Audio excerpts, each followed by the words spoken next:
எங்களுக்கு e-commerce client ஒருத்தவங்க வந்தாங்க. அவங்களுக்கு பிரச்சனை என்னன்னு பார்த்தீங்கன்னா, ஏற்கனவே வெப்சைட் பண்ணிட்டாங்க. பட் பண்ண வெப்சைட்டோட கண்ட்ரோல் அவங்க கிட்ட இல்ல. ஆஸ் அ பிசினஸ் ஓனரா அவங்க கிட்ட எது இருக்கோ இல்லையோ, உங்களோட வெப்சைட்டோட என்டையர் கண்ட்ரோல்ல இருக்கணும். இது வெப்சைட் இண்டஸ்ட்ரியில ஒரு பெரிய ப்ராப்ளம். என்ன நடக்கும்னு பார்த்தீங்கன்னா, அட்வான்ஸ் வாங்குற வரையும் அந்த ரிலேஷன்ஷிப் ஸ்மூத்தா போகும். வேலை ஸ்மூத்தா நடக்கும். அப்புறம் ஏதாவது ஒரு சின்ன கிளாஸ்க்கு அந்த என்டையர் வெப்சைட்டையும் முடிக்கவே மாட்டாங்க.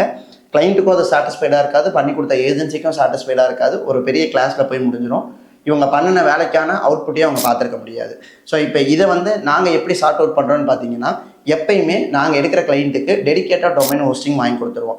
ஃபேக்ட் ஒரு குறிப்பிட்ட அமௌண்ட்டு ஜாஸ்தி இருக்கலாம். பட் என்னென்னா என்டையர் கண்ட்ரோல் உங்ககிட்ட இருக்கும்.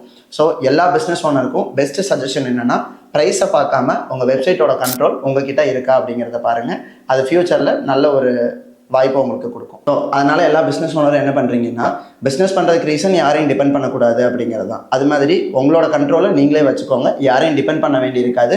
ஸ்ட்ரெஸ் அண்ட் ஹேசல் ஃப்ரீயாக இருக்கலாம்.